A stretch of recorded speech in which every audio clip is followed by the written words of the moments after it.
Hello, football fans, and welcome back to the Dome here on the campus of the University of Toronto near the corner of Bloor and Devonshire in Midtown Toronto. It's the 2016 CFL Combine presented by Adidas.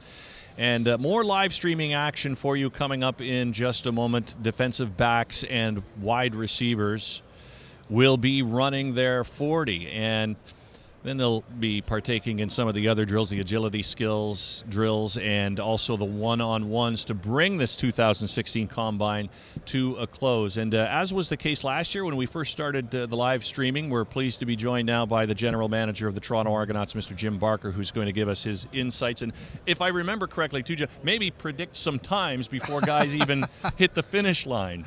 Well, we always have an idea of where they should be and where you expect them to be based on how they play on film. Like I say, there'll be some guys who should run. They look on film like they're 4.5s, and they'll come out and run 4.8. And there'll be guys who look like they're 4.8s on film. They'll come out and run 4.5. So, it's. I think one of the important things that you learn through the years is it's really important to evaluate film. How fast do they play? And you do that more on film. But there are also, now we're at the DBs and the wide receivers, there's certain speed parameters that are critical for them. Like with the offensive linemen, if they run a 5.4, there's great players in our league that have run 5.4. But there are no great wide receivers that have ever played in this league that have run 5.4. So that the speed that they're going to run is more important with these two positions, that you can't play defensive back in our league if you're not a certain speed. So this is a big day for a lot of these kids to come out and run well and show that they have the speed to be able to play in our league. Well, can you give us kind of a range then on what you're looking for a DB? I mean, hey, 4.39 would be outstanding. We know that part, but when you go the other way, what's kind of the cutoff there for them? Well, again, their safeties now Jermaine Gabriel for us, I believe, is as good as there is in the league. I think on his, actually, he ran in the low 4.5s. I think as a safety, you can maybe run around that 4.6 to 4.7. There's some guys in this draft, a guy like Taylor Loeffler, whether or not he's going to be a safety or a will linebacker in our league. He's 225 and yoked up, and so he's a guy you can't look at as a straight DB because he's not going to be a corner or a halfback. He's going to be a free safety that comes down and knocks the snot out of you, or he's going to be a linebacker if he can handle play in the box and things like that. A lot of the guys that you look at as converts, he's a free safety and he's a good one. But he's got the size that he could play will linebacker, and it's hard to find those guys that are big enough to handle that.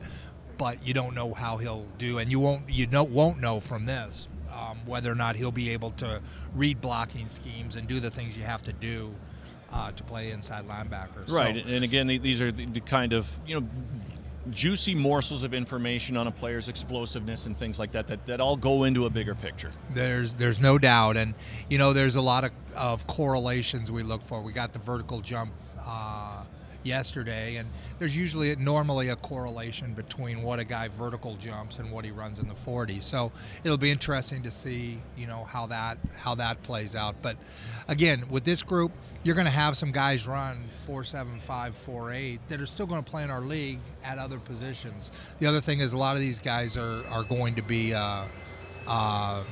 special teams players. So do they run well enough to cover kicks and things like that? His first one, Michael Zapata, he's an interesting guy out of Montreal. Came out of the regional combine. Right. I'm guessing he's going to be in the middle 4.5s. Very physical player. He's a man who recorded 34.5 tackles. That was first on his team, the University of Montreal, in 2015. And Michael Zapata, defensive back, is first to the line as we get underway, or about to get underway, with the 40s for the defensive backs and the receivers here at the 2016 CFL Combine. Don Landry here along with Argos general manager Jim Barker. Vertical yesterday, or actually at the Regional of Montreal, I should say, they got Zapata's number from the Regional, was 32 inches. as Jim says, a which would correlation equate a often little between- more to around a 4.7. But he thinks he's going to run a 4.55, middle 4.5s, and he looks like he's running that. That was a good run there. Be interesting to see, but I would guess he's middle 4.5s. We'll wait for the numbers to come up in just a second on the computer and see what he's done. 4.632 in his first attempt for Zepeda. 4.632. Okay, and that's fast enough to be a safety. Be very difficult to be a corner or be able to play out at a halfback or anything like that. It's hard at when you're running. He looked like he was running better than that. I mean, so we'll see. From Concordia, Mikhail Charland. This is one of the better special teams players in the draft, and you hate to take a guy that's strictly a special teams player, but he's going to make an impact early in his career as a special teams player. So, again, he's a bigger guy who could be a will linebacker, could be a free safety that comes down. He's very physical. This guy's going to he'll be playing in our league this year, there's no doubt. Here comes Charland to the finish line. His vertical yesterday, 31.5 inches. He benched 13 reps at 225. So 31.5. Let's say he's going to run a 4.72. You're not going to ask me to do math. Thank you. 4.72. You're going to do the math for me. Let's do not try ask me to do any math on that. 4.79. 4.797. I missed that one. A little slower than I thought it would be. I'd say that's more based than on close his enough. 31-inch vert. But again, and for a special teams player to run under kicks and things like that, that's very good. And he's a physical guy. Now, Nicholas Termanson, the University of British Columbia, Thunderbird, who verticaled 39.5 inches. Now, that should equate to the 4.5s. And he ran real well at the regional combine. And we'll see if he has run well here with his first attempt. But the question is his name Nicholas or is it Dominique? Well, and that is an interesting question because I've heard him going by He refers to both. himself as both. Yeah. But I've seen Nicholas on our website, so I'm going with Nicholas. But when you have a 39-inch vert, you should be in the 4.5s or less. That's an excellent vertical jump. It shows he's got explosiveness. He's a guy that you look at and say, could he play corner or halfback? Because he does run well enough to cover. And unfortunately, we're still having some computer problems that not all the numbers are coming up as the sprinters get through. Yeah, that was Taylor Loeffler that just went that we were talking about. He's going to be a high pick. But there's been talk he could go as high as the early first round. So he's a very physical player, could be a linebacker, but also could be a safety. Boy, they're running them fast through here, and they're not giving you any times, Don. So all those fans at home that are saying, what are the times? We've just missed Chartrand and Loeffler with no times. Well, and again, we're having some technical difficulties with the Major computers. technical All of these difficulties. numbers are going to be on the CFL website as Josh Woodman bursts from the line. He's another guy that's got the ability to play in the corner, and be a cover guy. Doesn't have to be a free safety. He's out of Western and one of the, I think there's 7 or 8 guys from Western here. A 4.824 for Josh Woodman. That's going to be tough. It's tough for him to play on the edge at 4.82. I thought he would run better than that. 9 interceptions in the last couple of seasons. He's a guy with great games. ball skills, and again, as a zone player, he was very, very good at Western. Here's Brennan Van Nistelrooy, the Okanagan Sun, CJFL player. You like the CJFL players, I know that. I do. I think that junior football we're working hard in Toronto to get it going and be a feeder type of program for us. So Van Nistelrooy, that's a familiar name to soccer fans, and he is indeed a distant relative of Ruud Van Nistelrooy, the great Dutch striker. So Charland ended up running 4.79, just under 4.8, and Loeffler ran 4.82, which again at 225 pounds, going to be a great special teams player. You say 4.82 is going to be shaky as to whether or not he's going to be able to play on the back end. But for sure, as a linebacker, 4.82 is something that's good. So Van Nistelrooy ran a 4.699 in his first attempt. And now here comes Malcolm Brown out of Western University. and Malcolm's another guy who played halfback at Western and a little bit of corner, but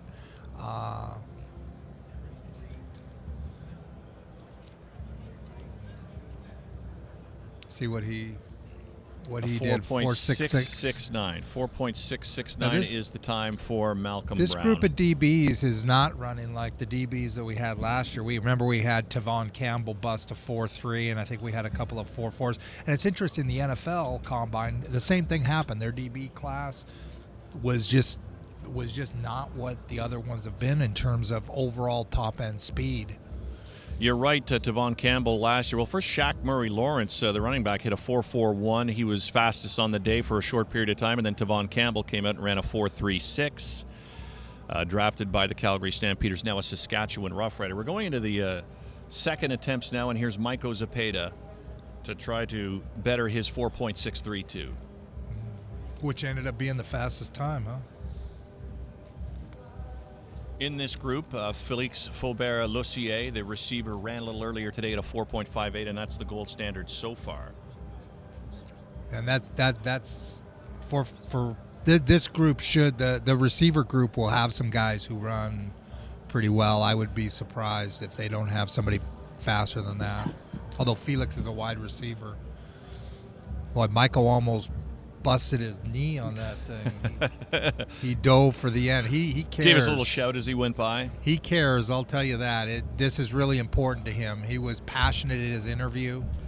He's I hope he does well. 4.61. 4.615. He goes just a little bit faster than his first attempt. And runs well enough to be able to, you consider him as a free safety and potential guy that could be a special teams player, and he's a physical guy, so Charland he with his helped second himself. attempt coming up here now, and 4.79 on the first one, which right. is I see him as a 4.75 kind of guy, which is an excellent special teamers. When James Urachuk came out, he was in that 4.75, I believe, range, and Yuri's been a great special teams player for us for a number of years.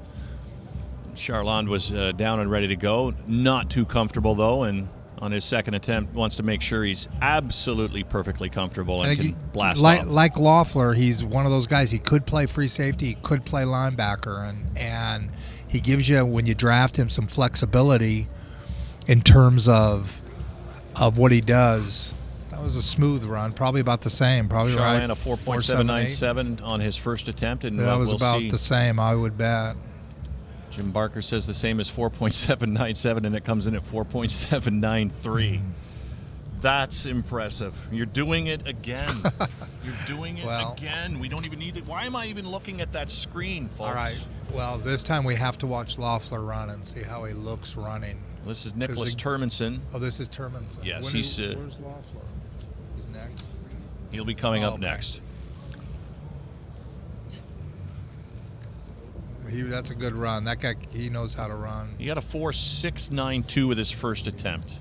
4.692 in his first attempt for Nicholas Terminson, UBC Thunderbird. Let's see what number he comes up with in his second run, finished just moments ago, as we see the man you were looking for, Taylor Loeffler, getting ready to go. Yeah, Terminson a 4.602. 4.602 with his second.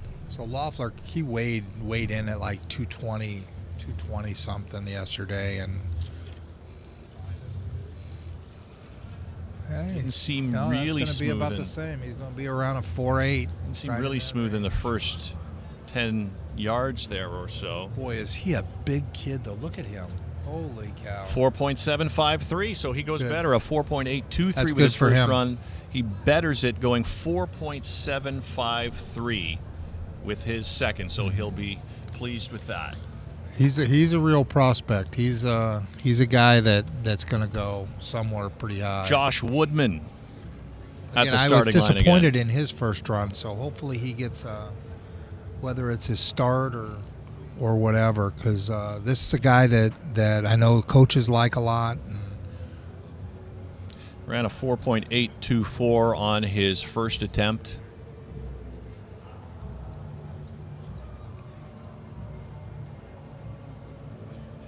From Chatham, Ontario, a Western Mustang.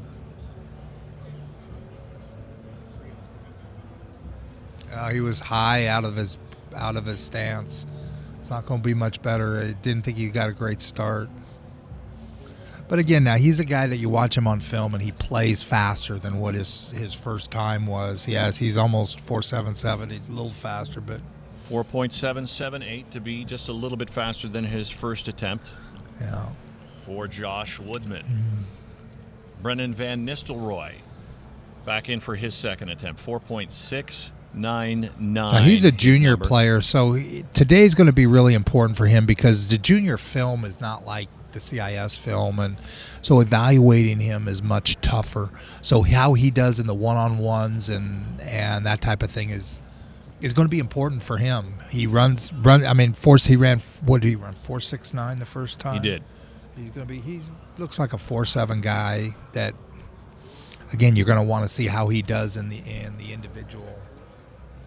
Waiting on Van Nistelrooy's numbers now. He's going to be right around the same, maybe a little slower. As Malcolm Brown gets ready for his I would say second he's a run. 4.72 on that one. Van Nistelrooy, that's your prediction, 4.72? Yeah, 4.72. So we'll see. Oh. Get you that number as soon as we can. Again, a computer frees up as Brown takes off, trying to better 4.669. Your eagle eye, Jim. Did he do it? Did he better 4.669? Pressure is on. This is the one we want from you. Yeah, this one. It's close, but we'll see.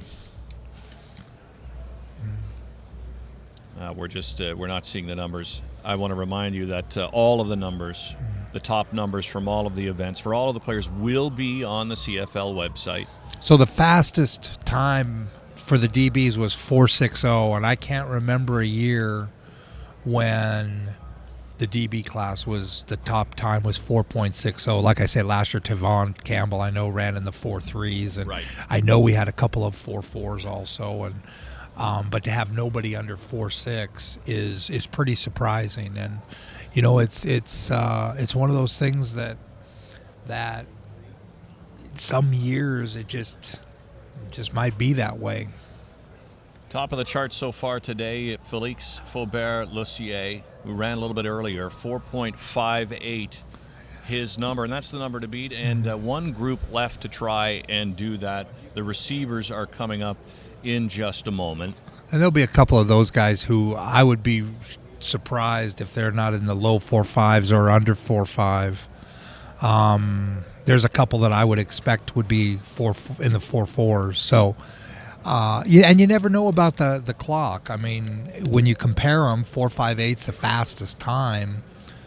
You know, it's maybe the times are just slower this year because of the turf, because of the who knows why. You never, if the finish line's a butt hair back, it's going to cost you a couple hundredths of a second. So what was that other guy's?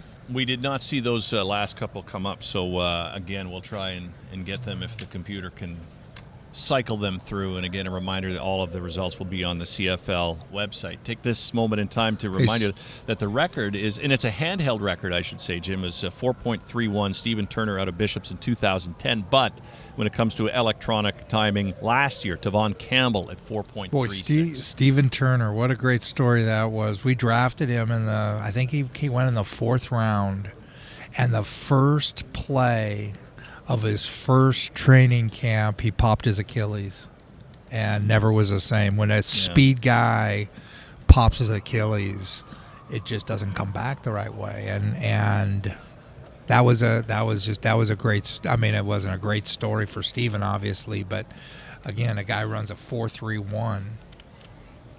Just as we get ready for the receivers, they're warming up right now. I want to talk to you a little bit more about the man at the top of our leaderboard, Felix Faubert-Lussier, who ran a little earlier with the running backs and the linebackers and clocked that 4.58 and then worked out with them. So some people might be asking, why is a wide receiver working out with that group? Well, he'll work out with this group also, but he weighed 218 pounds, 216 pounds, in that vicinity.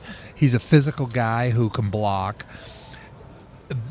The ability to be able to watch him block linebackers gives the coaches that are here and the scouts that are here a feel of how he might fit in their offense better. And Nowadays, they bomber in wide receivers to block running backs, and because of his size, that's a strength he has. So he ran with that earlier group, ran very well, and then did a good job blocking against the linebackers. So that's why he did it. There was a couple teams that asked to see him doing that, blocking linebackers instead of just running routes, because these guys won't do any blocking with the receivers. So that's why Felix did that, and he helped himself by doing that. So I want to give you a couple of numbers. As we said, the computer had frozen up on Brennan Van Nistelrooy, but he did clock a 4.63 with his second. And Malcolm Brown went a little bit slower. I don't have the time, but so you can book his 4.669 from his first attempt. And so the leaderboard goes Faubert Lucier at 4.58, Nicholas Termanson next at 4.602, Maiko Zepeda 4.615, and then you get into Nistelrooy, and Shane Gauthier at 4.667, and then Malcolm Brown below him. Mercer Timmis, another interesting fellow who showed some sharp cuts in the workouts between the running backs and the linebackers, the one-on-one drills. He came in at 4.703. Yeah, well, Mercer, what he showed well, and I talked to him afterwards, was he blocked real well. And that's the one thing that when you're carrying the ball as much as he carried it at Calgary, and he carries the ball very physically, but didn't show a lot of physicalness as a running back. What he needed to show out here was that he could be physical, and he showed that. He did a very good job in the one-on-ones in terms of his blocking, which was important for him. He runs pretty good routes, and like you said, he had some quickness there. So Mercer's a guy that's, again, probably going to go very high. He was one of the top running backs in the CIS this last year, and hardworking, great size kid. He runs a lot like John Cornish. I hate to say that because Cornish being in Calgary, and when I talked to him, when Cornish came in the league, Cornish wasn't just a special teams player. He was the special teams player in our league for a couple years, and that's what Mercer's going to have to do. He's going to have to show that he can do that. Receivers ready to go, and first the line is Brett Blasco, the University of Calgary Speaking dinosaur. of Calgary, hometown of Burlington, Ontario, not too far away, and he's the first of the receivers to go through. He is also one of Justin Dunk's under-the-radar prospects for the weekend.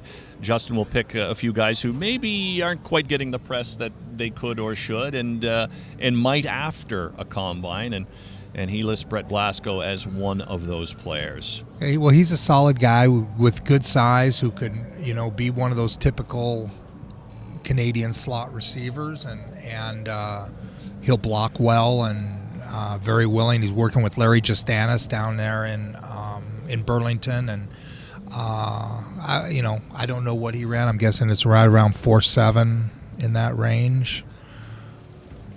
Jamal Kett now racing. Jamal was a tight end at Simon Fraser, moved to Western where they played him outside, but he's a very, very physical player, real physical player. And again, I would guess him to be in that same 4.7 range. Came out of the Toronto Regional Combine for an invitation to this big dance, and he's one of the more physical receivers that are in this draft, and like I say, played tight end, but I think views himself more as he ran 4.9. That's not going to help him. 4.931 for Kett, and now here's Doug Corby out of Queen's University. Now Corby said he was going to run under 4.5. We'll see what he does here. Ranked 19th on the CFL Scouting Bureau December rankings. That was down 3 notches from September, where he was 16th. Very productive player in college. He's a guy that had some injury issues, but his time's going to be important. He ran 4.75, so he thought he was going to run sub 4.5, and he ran 4.75. So I know he'll be disappointed with that after talking to him. Western Mustang George Johnson is ready to go now. Yeah, vertical of 25.5 inches on Saturday, and his bench press numbers 10 reps. Western has 4 receivers here. George Johnson, Shaq Johnson, and then I guess 3. Urin is already gone. George will be in that 4.75 to 4.85 range, I'm guessing, and he's a guy that, George Johnson. He's a guy that's a solid guy. He catches the ball well. He's a solid route runner for 4.78. 4.781. Right on it. Yeah. He had a monster season in 2013, 60 catches, 982 yards, 5 touchdowns. Brian Jones now steps to the line out of Acadia University in his hometown of Enfield, Nova Scotia. Now he was a guy who he weighed in at 225, bench press 24 reps, which for a wide receiver, he's again one of those guys who potentially could come down and block people, and his time's going to be very interesting. Well, his vertical was 32 inches, and as you said, 24 reps. So that do the calculations. Equates to about 4.7. You've got about, I was going to say, you have a split second to figure this out. So 4.7. We'll see if Brian Jones comes in. Now he believes he'll run a little faster than that, and he's one of the best players to come out of that area in the East. He was outstanding at Acadia. Playing for Jeff Cummings there, just a very, again, with Cat, one of the best blockers in this draft. 4.704 the number, and what did you say? I think you said 4.7, didn't you? Yeah. Mike Jones from Southern University, born in Bryan, Texas. Yeah, now Mike's his mother is the strength coach at Texas A&M for the women's basketball team, so he's been around this all the time. He said his mom will be very disappointed if he doesn't break 4.5, and he should. Mom. He's a track guy. He ran the 4x100 at Southern University. He's out of Houston, and he'll be under 4.5. If he breaks 4.5, he'll be in the lead. He will. I would be shocked. 4.58 right now. He's oh my goodness, he ran 4.6. So you know what? When you see Mike Jones run 4.6, you say these times are maybe a little different than normal, because I know Mike Jones is not a 4.6 guy. He's a faster guy. So if you take that and you say Mike Jones is a 4.5 guy, runs a 4.6 at a 4. This could be fun. Levi Noel out of the University of Toronto. A few years this ago is in one the of Windsor AKO Fradman. His vertical was 36 inches. Yeah, he'll be very fast. This is one of the most interesting guys in this draft. He played at University of Toronto and had some academic issues and left. He's an interesting guy with the ball in his hands. There aren't a lot of guys better than him in this draft. 17th on the CFL Scouting Bureau And December rankings. And he's very physical. He's going to be one of those few receivers that can also play special teams. He's just he's an all-around good football player, and it's going to be interesting to watch his time. They call him Levi the Fly, and it's going to be a good one. He did fly through the finish line. We're going to wait on his numbers and see if we've got a new leader when it comes to the sprint. Nope, 4.621. Yeah. Like I say, it's very interesting to watch these times, because a lot of these guys that for example, on the vertical jump, John Bonaventura, one of our scouts, works some of the regional combines for the NFL, and some of the guys that were 2 inches lower than what they were 2 weeks ago. So, some of the times we can compare them against the regional times, and you can usually, if you take a couple guys and if it's a tenth of a second, you just drop everybody's a tenth for us in terms of our evaluation. But here's another junior football league player from the London Beefeaters, SHAQUILLE Johnson. Yeah, he'll run well. He had a great combine. He comes out of one of the regionals. Yeah, and again, he's a guy I think at the regional ran in the 4.4 range, which means he'll probably be 4.6 here. Yeah, 4.62. 4.623 for SHAQUILLE Johnson, who says G. Roy Simon is a player who inspired him and continues to inspire him.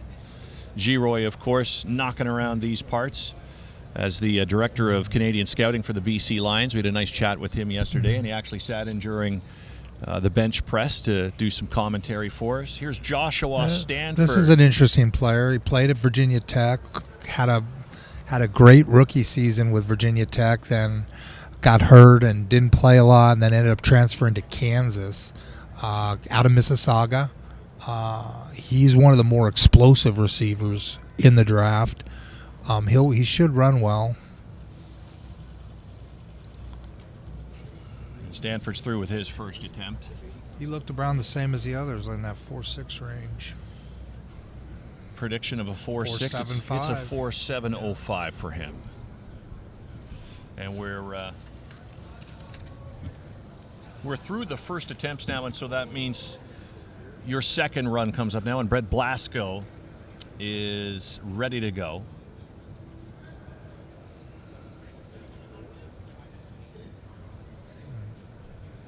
What did Brett run the first time? Oh, we never did get his, did we? We didn't get Brett Blasco's numbers from his first attempt due to a computer freeze up. Whatever his fastest time is, I can guarantee you it will be on the CFL website. 6 regular season games for him in 2015 with the Calgary Dinos, 21 catches, 336 yards, a couple of touchdowns. And a very physical guy. He made a lot of blocks downfield that sprung Mercer Timmis. He's another Southern Ontario guy that Blake Nill came and got and took to the University of Calgary. And he's an interesting guy because he has such great size, and we know what Andy Fantuz has done, and guys like that have a chance to play in our league. Blasco 4.547. Fastest time of the day. He is the new leader, just getting up ahead of Felix Faubert-Lucier. Brett Blasco 4.547 to take over the leaderboard. Jamal Kett is now at the starting line. Jamal ran 4.9 the first time, and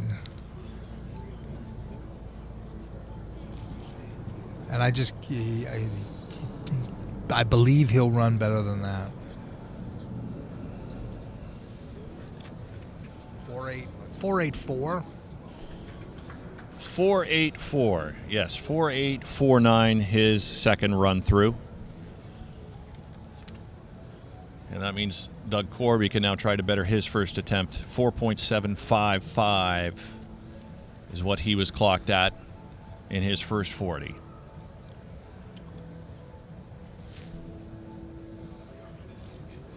Got a better start this time. That was a better run for Doug. Jim Barker predicts better than 4.755. We'll see in just a second. No, it's not the kiss of death. 4.505, and he is now the fastest on the day. Doug Corby out of Queen's University, 4.505 to take over at the top of the leaderboard. We're seeing some excellent second attempts here. What's George Johnson got? They both improved quite a bit.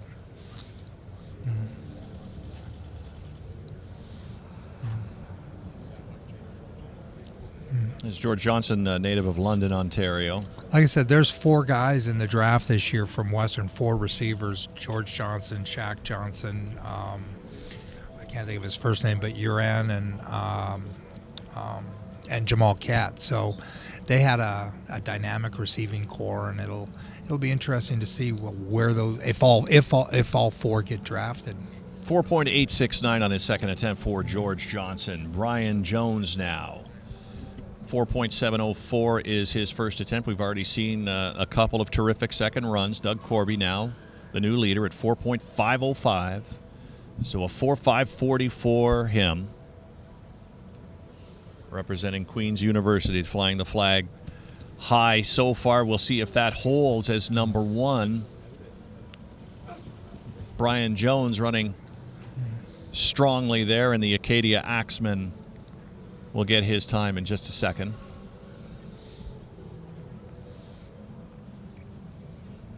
4.69. A little better. Did improve on his first run, and Brian Jones, 18th on the CFL Scouting Bureau December rankings. He was not ranked in September, so he hopped onto the board and hoping to climb the charts a little more with a good performance this weekend at the Combine. Yeah. Mike Jones, a 4.6, his first. He runs so smooth. You know, he's one of those guys. When I was a coach in baseball, I used to watch when guys could run fast and their eyes never moved.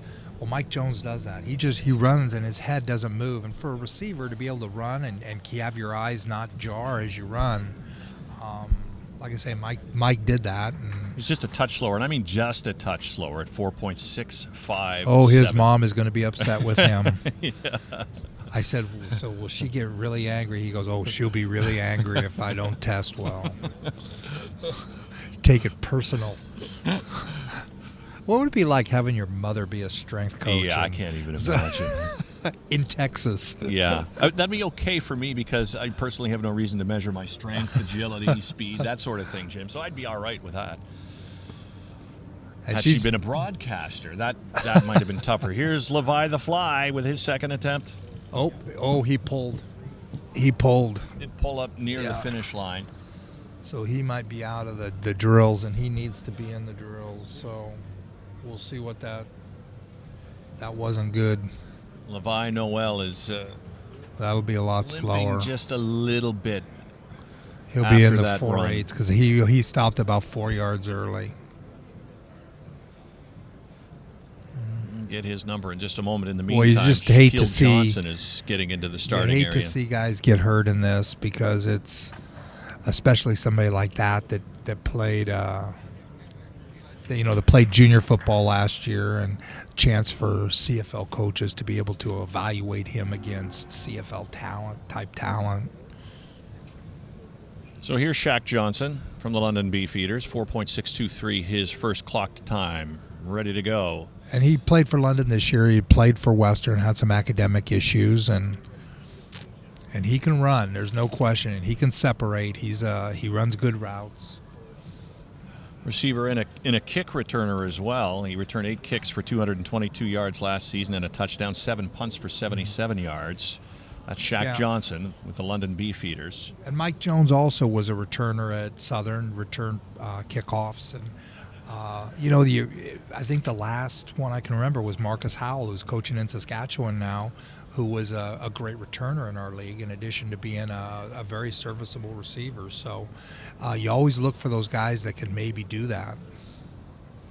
And Joshua Stanford with his second run to finish up, as the DBs and receivers will then move on to the cone drills, to the agility tests, and the one-on-ones. Stanford with a 4.671, so he betters his first run by just a little bit. He had run a 4.705.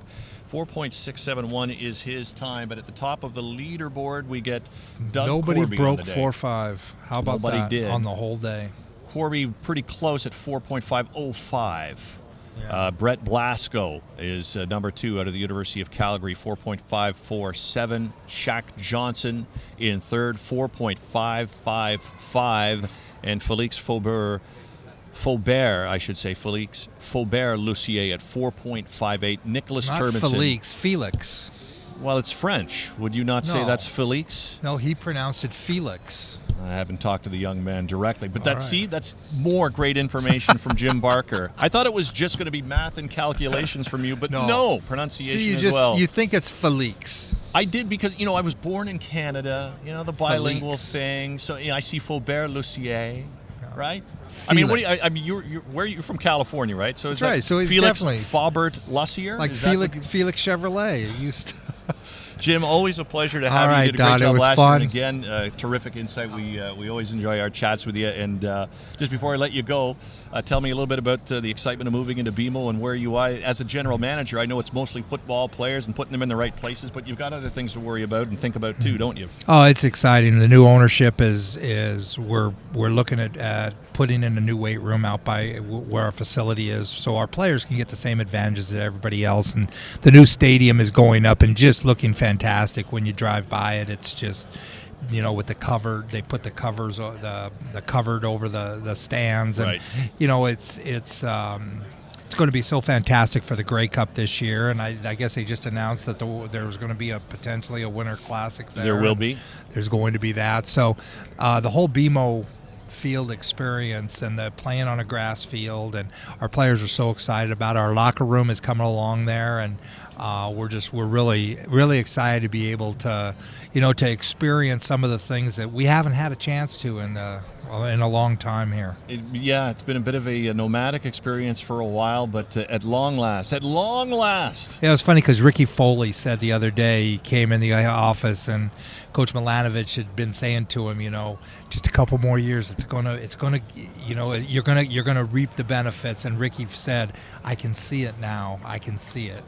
Perfect. Well, again, thank you for joining us today. Enjoy what's left of the Combine and the rest of the offseason. Draft is coming up very quickly. Before you know it, we're watching training camps again. Unbelievable. Here we go. Jim Barker, the general Thanks, manager Don. of the Toronto Argonauts. And once again, finishing the 40s here. We've had all of our groups go through. And fastest man here on the University of Toronto campus under the bubble, Doug Corby of Queen's University, tops the list at 4.505. And that's a wrap for our live streaming for this weekend, the 2016 CFL Combine presented by Adidas. On behalf of our entire crew, I'd like to first invite you to surf all over CFL.ca for all of the numbers that you might be looking for, whatever events they might be. Lots of great in-depth columns and analysis as well on the site.